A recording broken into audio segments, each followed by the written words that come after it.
JK Yadav Films present. Presented by Albina Recording Studio, Simrao.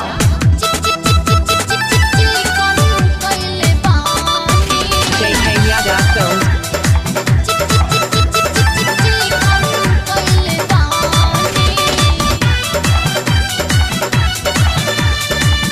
Music by Shams Jamil.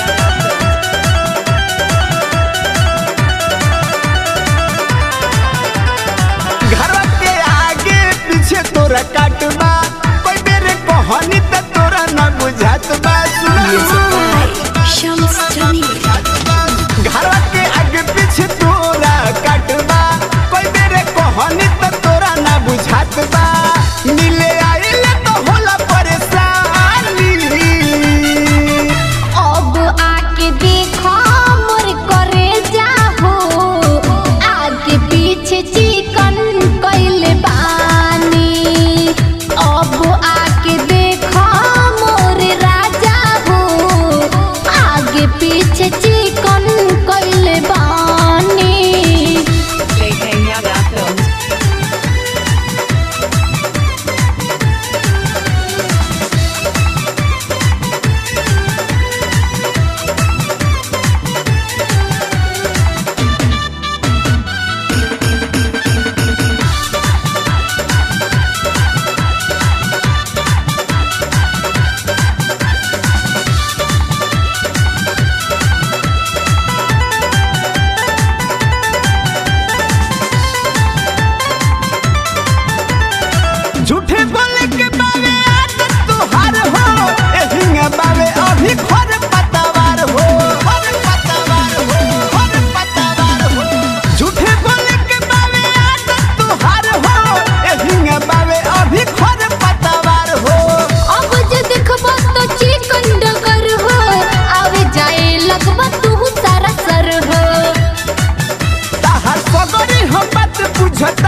JK Yadav Films.